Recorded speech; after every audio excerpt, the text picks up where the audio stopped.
The Invisible Man by H.G. Wells. Chapter 1. The Strange Man's Arrival. The stranger came early in February, one wintry day, through a biting wind and a driving snow, the last snowfall of the year. Over the down, walking from Bramblehurst railway station and carrying a little black portmanteau in his thickly gloved hand. He was wrapped up from head to foot, and the brim of his soft felt hat hid every inch of his face but the shiny tip of his nose. The snow had piled itself against his shoulders and chest, and added a white crest to the burden he carried. He staggered into the coach and horses, more dead than alive, and flung his portmanteau down. "A fire!" he cried. "In the name of human charity, a room and a fire!" He stamped and shook the snow from off himself in the bar, and followed Mrs. Hall into her guest parlour to strike his bargain. And with that much introduction, that and a couple of sovereigns flung upon the table, he took up his quarters in the inn. Mrs. Hall lit the fire and left him there, while she went to prepare him a meal with her own hands. A guest to stop at Iping in the winter-time was an unheard-of piece of luck, let alone a guest who was no haggler, and she resolved to show herself worthy of her good fortune. As soon as the bacon was well under way, and Milly, her lymphatic aid, had been brisked up a bit by a few deftly chosen expressions of contempt, she carried the cloth, plates and glasses into the parlour, and began to lay them with the utmost éclat. Although the fire was burning up briskly, she was surprised to see that her visitor still wore his hat and coat, standing with his back to her, and staring out of the window at the falling snow in the yard. His gloved hands were clasped behind him, and he seemed to be lost in thought. She noticed that the melting snow that still sprinkled his shoulders dripped upon her carpet. "Can I take your hat and coat, sir?" she said, "and give them a good dry in the kitchen?" "No," he said without turning. She was not sure she had heard him, and was about to repeat her question. He turned his head and looked at her over his shoulder. "I prefer to keep them on," he said with emphasis, and she noticed that he wore big blue spectacles with sidelights, and had a bush side whisker over his coat collar that completely hid his cheeks and face. "Very well, sir," she said. "As you like. In a bit the room will be warmer." He made no answer, and had turned his face away from her again, and Mrs. Hall, feeling that her conversational advances were ill-timed, laid the rest of the table things in a quick staccato and whisked out of the room. When she returned, he was still standing there, like a man of stone, his back hunched, his collar turned up, his dripping hat brim turned down, hiding his face and ears completely. She put down the eggs and bacon with considerable emphasis, and called rather than said to him, "Your lunch is served, sir." "Thank you," he said at the same time, and did not stir until she was closing the door. Then he swung round and approached the table with a certain eager quickness. As she went behind the bar to the kitchen, she heard a sound repeated at regular intervals. Chirk, chirk, chirk, it went, the sound of a spoon being rapidly whisked around a basin. "That girl," she said. "There, I clean forgot it. It's her being so long." And while she herself finished mixing the mustard, she gave Milly a few verbal stabs for her excessive slowness. She had cooked the ham and eggs, laid the table, and done everything, while Milly, help indeed, had only succeeded in delaying the mustard, and him a new guest and wanting to stay. Then she filled the mustard pot, and, putting it with a certain stateliness upon a golden black tea tray, carried it into the parlour. She rapped and entered promptly. As she did so, her visitor moved quickly, so that she got but a glimpse of a white object disappearing behind the table. It would seem he was picking something from the floor. She rapped down the mustard pot on the table. Then she noticed the overcoat and hat had been taken off and put over a chair in front of the fire, and a pair of wet boots threatened rust to her steel fender. She went to these things resolutely. "I suppose I may have them to dry now," she said in a voice that brooked no denial. "Leave the hat," said her visitor in a muffled voice, and turning, she saw he had raised his head and was sitting and looking at her. For a moment she stood gaping at him, too surprised to speak. He held a white cloth, it was a serviette he had brought with him, over the lower part of his face, so that his mouth and jaws were completely hidden, and that was the reason of his muffled voice. But it was not that which startled Mrs. Hall. It was the fact that all his forehead above his blue glasses was covered by a white bandage, and that another covered his ears, leaving not a scrap of his face exposed, excepting only his pink, peaked nose. It was bright pink and shiny, just as it had been at first. He wore a dark brown velvet jacket, with a high, black, linen-lined collar turned up about his neck. The thick black hair, escaping as it could below and between the cross bandages, projected in curious tails and horns, giving him the strangest appearance conceivable. This muffled and bandaged head was so unlike what she had anticipated that for a moment she was rigid. He did not remove the serviette, but remained holding it, as she saw now, with a brown gloved hand, and regarding her with his inscrutable blue glasses. "Leave the hat," he said, speaking very distinctly through the white cloth. Her nerves began to recover from the shock that they had received. She placed the hat on the chair again by the fire. I didn't know, sir," she began, "that—" and she stopped, embarrassed. "Thank you," he said dryly, glancing from her to the door, then at her again. "I'll have them nicely dried, sir, at once," she said, and carried his clothes out of the room. She glanced at his white swathed head and blue goggles again as she was going out of the door, but his napkin was still in front of his face. She shivered a little as she closed the door behind her, and her face was eloquent of her surprise and perplexity. "I never," she whispered. "There." She went quite softly to the kitchen, and was too preoccupied to ask Millie what she was messing about with now when she got there. The visitor sat and listened to her retreating feet. He glanced inquiringly at the window before he removed his serviette and resumed his meal. He took a mouthful, glanced suspiciously at the window, took another mouthful, then rose, and, taking the serviette in his hand, walked across the room and pulled the blind down to the top of the white muslin that obscured the lower panes. This left the room in a twilight. This done, he returned with an easier air to the table and his meal. "The poor soul's had an accident or an operation or something," said Mrs. Hall. "What a turn them bandages did give me, to be sure." She put on some more coal, unfolded the clothes horse, and extended the traveller's coat upon this. "And they goggles! Why, he looked more like a diving helmet than a human man." She hung his muffler on a corner of the horse, and holding that handkerchief over his mouth all the time, talking through it. Perhaps his mouth was hurt too, maybe. She turned round, as one who suddenly remembers. "Bless my soul alive," she said, going off at a tangent. "Ain't you done them taters yet, Millie?" When Mrs. Hall went to clear away the stranger's lunch, her idea that his mouth must also have been cut or disfigured in the accident she supposed him to have suffered was confirmed, for he was smoking a pipe, and all the time that she was in the room he never loosened the silk muffler he had wrapped around the lower part of his face to put the mouthpiece to his lips. Yet it was not forgetfulness, for she saw he glanced at it as it smouldered out. He sat in the corner with his back to the window blind and spoke now, having eaten and drunk and being comfortably warmed through, with less aggressive brevity than before. The reflection of the fire lent a kind of red animation to his big spectacles that they had lacked hitherto. "I have some luggage," he said, "at Bramblehurst station." And he asked her how he could have it sent. He bowed his bandaged head quite politely in acknowledgment of her explanation. "Tomorrow," he said, "there is no speedier delivery?"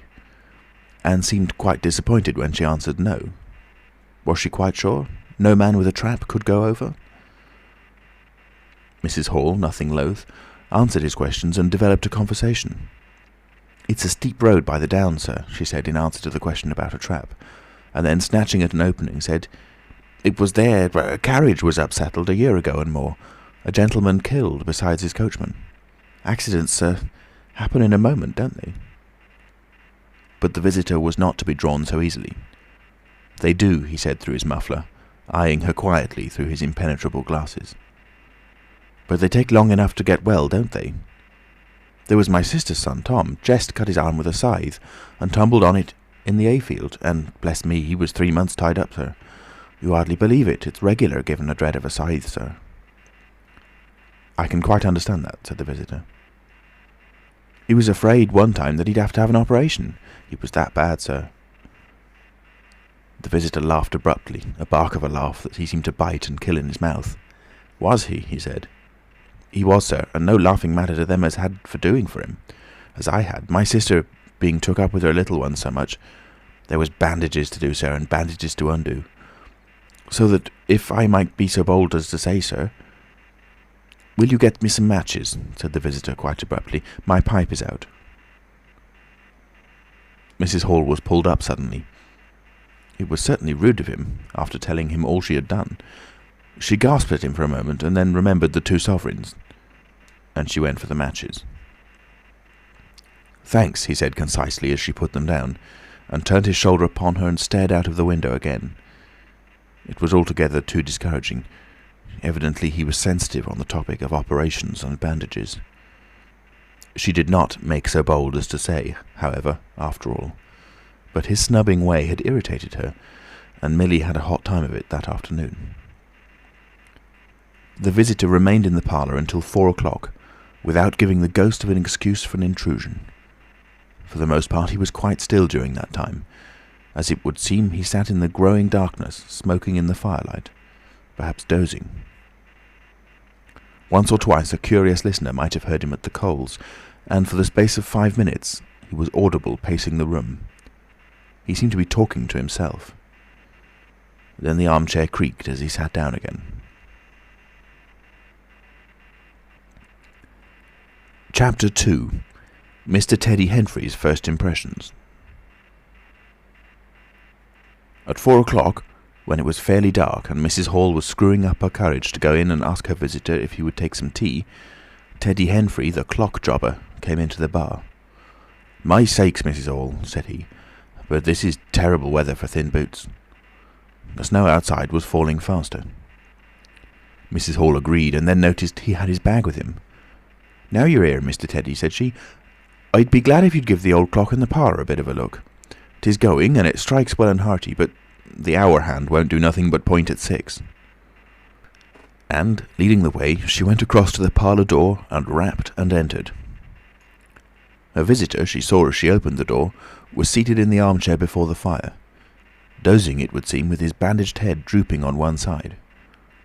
The only light in the room was the red glow from the fire, which lit his eyes like adverse railway signals, but left his downcast face in darkness, and the scanty vestiges of the day that came in through the open door.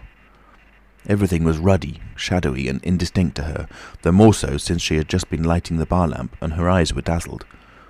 But for a second it seemed to her that the man she looked at had an enormous mouth wide open, a vast and incredible mouth that swallowed the whole of the lower portion of his face. It was the sensation of a moment, the white bound head, the monstrous goggle eyes, and this huge yawn below it. Then he started up in his chair, put up his hand.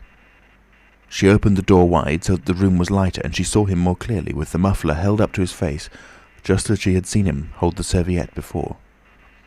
The shadows, she fancied, had tricked her. "Would you mind, sir, this man a coming to look at the clock, sir?" she said, recovering from the momentary shock. "Look at the clock?" he said, staring round in a drowsing manner and speaking over his head, and then, getting more fully awake, "Certainly." Mrs. Hall went away to get a lamp, and he rose and stretched himself. Then came the light, and Mr. Teddy Henfrey, entering, was confronted by this bandaged person. He was, he says, taken aback. "Good afternoon," said the stranger, regarding him, as Mr. Henfrey says, with a vivid sense of the dark spectacles, like a lobster. "I hope," said Mr. Henfrey, "that it's no intrusion." "None whatever," said the stranger, "though I understand," he said, turning to Mrs. Hall, "that this room is really to be mine for my own private use." "I thought, sir," said Mrs. Hall, "you'd prefer the clock—" "Certainly," said the stranger, "certainly, but as a rule I like to be alone and undisturbed. But I'm really glad to have the clock seen to," he said, seeing a certain hesitation in Mr. Henfrey's manner. "Very glad." Mr. Henfrey had intended to apologise and withdraw, but this anticipation reassured him. The stranger turned round with his back to the fireplace and put his hands behind his back. And presently, he said, when the clock mending is over, I think I should like to have some tea, but not till the clock mending is over. Mrs. Hall was about to leave the room. She made no conversational advances this time, because she did not want to be snubbed in front of Mr. Henfrey, when her visitor asked her if she had made any arrangements about his boxes at Bramblehurst. She told him she had mentioned the matter to the postman, and that the carrier could bring them over on the morrow. "You are certain that that is the earliest?" he said. She was certain, with a marked coldness.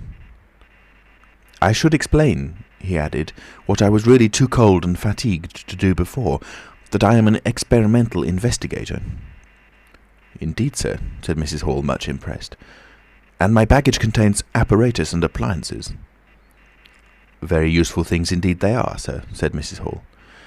"And I'm very naturally anxious to get on with my inquiries." "Of course, sir." "My reason for coming to Iping," he proceeded with a certain deliberation of manner, "was a desire for solitude. I do not wish to be disturbed in my work. In addition to my work, an accident—" "I thought as much," said Mrs. Hall to herself. "An accident necessitates a certain retirement. My eyes are sometimes so weak and painful that I have shut myself up in the dark for hours together. Lock myself up. Sometimes, now and then. Not at present, certainly. But at such times the slightest disturbance, the entry of a stranger into the room, is a source of excruciating annoyance to me. It is well these things should be understood." "Certainly, sir," said Mrs. Hall. "And if I might make so bold as to ask—" "That, I think, is all," said the stranger, with that quietly irresistible air of finality he could assume at will. Mrs. Hall reserved her question and sympathy for a better occasion. After Mrs. Hall had left the room, he remained standing in front of the fire, glaring, so Mr. Henfrey puts it, at the clock mending. Mr. Henfrey not only took off the hands of the clock and the face, but extracted the works, and he tried to work in as slow and quiet and unassuming manner as possible. He worked with the lamp close to him, and the green shade threw a brilliant light upon his hands and upon the frame and wheels, and left the rest of the room shadowy. When he looked up, coloured patches swam in his eyes. Being constitutionally of a curious nature, he had removed the works, a quite unnecessary proceeding, with the idea of delaying his departure, and perhaps falling into conversation with the stranger. But the stranger stood there, perfectly silent and still. So still, it got on Henfrey's nerves. He felt alone in the room and looked up, and there, grey and dim, was the bandaged head and huge blue lenses, staring fixedly with a mist of green spots drifting in front of them. It was so uncanny to Henfrey that for a minute they remained staring blankly at one another. Then Henfrey looked down again. Very uncomfortable position. One would like to say something. Should he remark that the weather was very cold for the time of the year? He looked up as if to take aim with that introductory shot. "The weather—" he began. "Why don't you finish and go?" said the rigid figure, evidently in a state of painfully suppressed rage. "All you've got to do is fix the hour hand on its axle. You're simply humbugging."